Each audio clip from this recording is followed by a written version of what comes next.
Hi, Fujifilm have just announced the new X-T50. We've got both cameras here, and we're going to take a look at the new model and compare it with the previous one and see what's new and what's improved. Yes, so this is the new X-T50.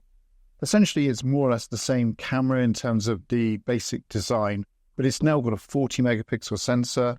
That means it can do 6K video recording.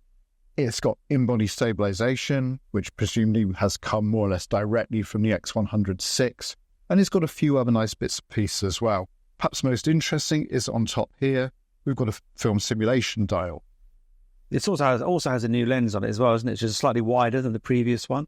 Yes, so this is the new 16 to 50 millimeter kit lens. So this is a replacement for the very old 18 to 55 f2.8-4.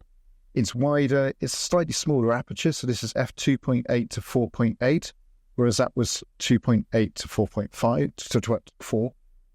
And this one is now weather resistant, which is a nice addition.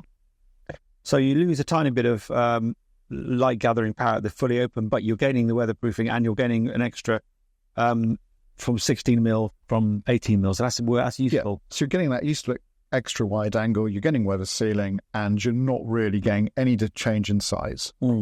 Nothing that really matters. So that's a really nice update too. Obviously, one of the other key differences is the film simulation dial, I guess, is the most obvious physical one.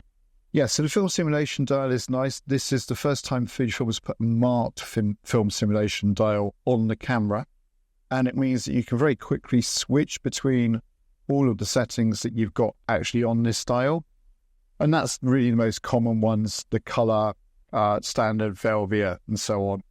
You've also got, for some of the less used versions, you've got 3 custom positions, FS1, FS2, FS3, and there you can put your favourites of the other film simulation options.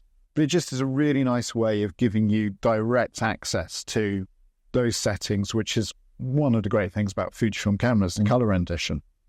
What I like about that is that because it's a constant reminder, because on the top dial, then you've got them, you use them more. And I found when I used it that I did actually play with the film simulation mode, and it did change according to the subject. I did actually say, well, this is a bit saturated, I'll turn it down a bit. Whereas when it's in the menu or in the key menu or on the back, you've got to remember to think about that. And often I didn't. So I find it definitely use them more. Yeah, and it's really nice. The XS10 or the XS20 also had that, but as an unmarked dial, and it's just really good to see it now as an external control. Yeah. And it means that you lose the drive mode dial that was there on the X-T30, but that's just shifted to a button on the back, which is equally easy to get to. Okay, so yeah, the body's obviously a little bit chunkier. It's got a slightly bigger hand grip, which is not a bad thing, gives you more to hang on to. Yes, so one of the things about adding the ibises has made the camera a bit thicker and a little bit heavier. So it's very much like the X100-6 was. It's about 50 grams heavier. It's 4mm thicker or so. And that just means they've built up the hand grip as well a bit. And it's just that little bit nicer, a bit more to hold on to. I guess in other ways, it's this very familiar, very the same. The screen is the same. It unfortunately doesn't tilt when you're in the vertical position. It's still only horizontal tilt. Yeah, so it's just a 2-way tilt screen which goes up and down. That's exactly the same as all of the other cameras in this series. If you want a 3-way tilt screen, you're going to have to buy yourself an X-T5. Yeah, but it's not a deal breaker for me anyway. But in other respects, it works the same way. You've got the key menu in the same place on the back. The front and rear dials. Anyone who's got an X-T30 will find this very, very easy transition. And you've got all of the same dials, and you've got the nice analog dials, you've got exposure compensation, you've got a shutter speed dial on top, you have an aperture control ring on the lens, and this gives you that very engaging operation. You can change ISO using the front electronic dial, so all of your exposure parameters are very easy to get at and to let you be creative in your photography.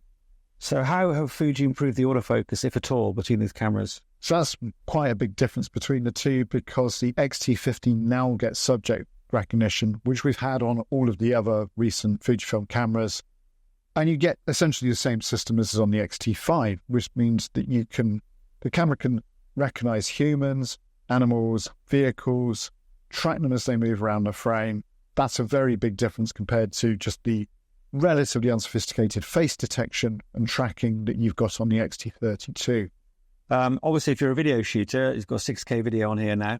Yes, so it's got all of the same specifications as Fujifilm's other 40 megapixel cameras, the X-T5 and the X100VI. That means you've got 6K video as well as 4K.